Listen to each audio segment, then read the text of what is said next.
పోలవరం చేరుకున్నారు ముఖ్యమంత్రి చంద్రబాబు. పోలవరం ప్రాజెక్టుపై ఏరియల్ సర్వే చేశారు. అనంతరం పోలవరం డ్యామ్ ని సందర్శిస్తూ ఉన్నారు. పోలవరం నిర్మాణంపై సమీక్ష చేయబోతున్నారు ముఖ్యమంత్రి. సీఎంగా బాధ్యతలు చేపట్టాక తొలిసారి పోలవరంలో పర్యటిస్తున్నారు చంద్రబాబు. గతంలో ప్రతి సోమవారాన్ని పోలవరం పేరుతో ఆయన నిర్మాణ పనులపై సమీక్ష జరిపేవారు. ఇప్పుడు కూడా అదే రీతిలో సోమవారం నాడు పోలవరాన్ని సందర్శిస్తున్నారు బాబు. కాసేపట్లో ఆయన ప్రాజెక్టు పురోగతి విషయంలో క్షేత్రస్థాయిలో పర్యటించి అధికారులను వివరాలు అడిగి తెలుసుకోనున్నారు.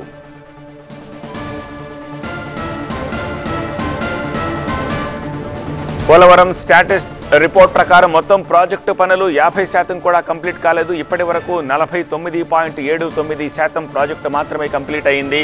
హెడ్ వర్క్స్ పనులు 72.63%, కుడి కాలువ 92.75% పూర్తయ్యాయి. అలాగే ఎడమ కాలువ పనులు 73.07% పూర్తయ్యాయి. భూసేకరణ పునరావాసం అయితే మరీ దారుణంగా 22.55% మాత్రమే జరిగాయి. ఇక అప్రోచ్ ఛానల్ పనులు 79% కంప్లీట్ అయ్యాయి. స్పిల్వే పనులు 88% పూర్తి కాగా pilot channel works 48%, right left connectivity 68% పూర్తయ్యాయి.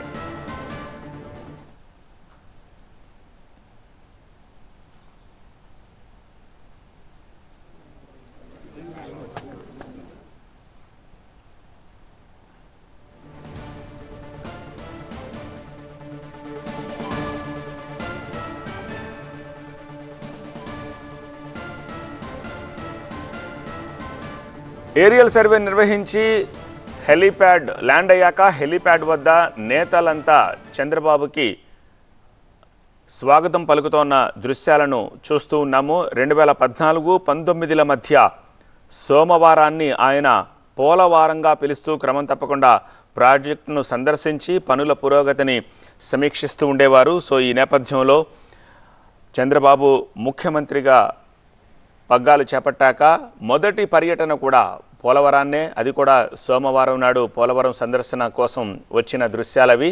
ముందుగా ల్యాండ్ అవ్వడానికి ముందుగా ఏరియల్ సర్వే చేసి మొత్తం అంతా చూశారు. ఆ తర్వాత ల్యాండ్ అయ్యారు. హెలిప్యాడ్ వద్ద టీడీపీ శ్రేణులు, ప్రభుత్వాధికారులు అంతా కూడా ఘన స్వాగతం పలుకుతోన్న దృశ్యాలను చూస్తున్నాము. సీఎంగా బాధ్యతలు స్వీకరించిన తర్వాత తొలి జిల్లా పర్యటన ఇదే అవుతుంది. 2014-19 మధ్య సోమవారాన్ని పోలవారంగా పిలుస్తూ క్రమం తప్పకుండా ప్రాజెక్ట్ని సందర్శించడము, ఒకవేళ సందర్శించకపోయినా పోలవరాన్ని కంప్లీట్గా ఆ రోజు కోసం కేటాయిస్తూ ఎక్కడున్నా సరే సోమవారం నాడు పోలవరానికి సంబంధించిన సమీక్షలు చేస్తూ వచ్చారు. అదే తరహాలో ఇప్పుడు కూడా సోమవారం రోజునే ప్రాజెక్టు సందర్శనతోటి తిరిగి మళ్ళీ మొదలుపెట్టారు. సో కొద్దిసేపటి క్రితం ఆయన ఉండవల్లి నివాసం నుంచి ఇక్కడికి చాపర్లో వచ్చారు. వచ్చి రాగానే ముందుగా ల్యాండ్ అవ్వడానికి ముందుగా మొత్తం అంతా ఏరియల్ సర్వే చేశారు. చూసి జస్ట్ ల్యాండ్ అయ్యారు. అధికారులు, నేతలు అంతా కూడా ఆయనకు స్వాగతం పలుకుతున్న దృశ్యాలను చూస్తున్నాము. సో మరికొద్దిసేపట్లో ఆయన క్షేత్రస్థాయిలో ఒకసారి పర్యవేక్షిస్తారు. అధికారులని వివరాలు అడిగి తెలుసుకుంటారు. ఆ తర్వాత 1:30 వరకు పనులను పరిశీలించిన తర్వాత మీడియాను కూడా అడ్రస్ చేసే అవకాశం ఉంది. 3 గంటల తర్వాత ప్రాజెక్టు పురోగతిపై అధికారులతోటి సమీక్షా సమావేశం కూడా ఉండబోతున్నట్టుగా తెలుస్తోంది. ఆ తర్వాత మాట్లాడొచ్చు విలేకరులతోటి ఈవినింగ్ అరౌండ్ 4 o'clock ఆ టైంలో. సో ఇవాళ డే మొత్తాన్ని మ్యాక్సిమం టు మ్యాక్సిమం ఇక్కడే ఆయన గడపబోతున్నారు.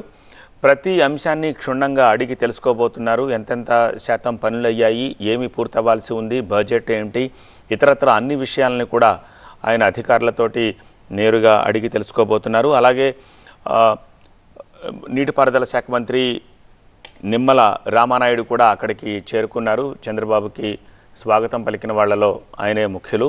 సో ఆయన కూడా మొదటిసారిగా పోలవరాన్ని అధికారం చేపట్టిన తర్వాత అక్కడికి వచ్చారు కాబట్టి ఇక నుంచి ఆయనే పర్యవేక్షించాలి కాబట్టి సో ఇద్దరు అధికారులతోటి కూర్చొని కూలంకషంగా అన్నీ డిస్కస్ చేయబోతూ ఉన్నారు. సో మొత్తం ప్రాజెక్టులో ఏవేమి పనులు ఎక్కడ దాకా అయ్యాయి, ఎంత అయ్యాయి, ఈ 5 ఏళ్లలో ఏం జరిగాయి, గత 5 ఏళ్లలో ఏం జరిగాయి, రాబోయే 5 ఏళ్లలో పోలవరాన్ని కంప్లీట్ చేయడం కోసం ఎలా టైం ఫ్రేమ్ పెట్టుకోవాలి, ఏం చేయాలి, అలాగే నిధులకు సంబంధించిన అంశాలు ఇవన్నీ కూడా చూడాల్సిన అవసరం కనిపిస్తోంది. సో వాటికి సంబంధించి పూర్తిగా సమీక్షించిన అనంతరం అరౌండ్ 4 o'clockకి ఆయన మీడియాని అడ్రస్ చేసే అవకాశం ఉంది.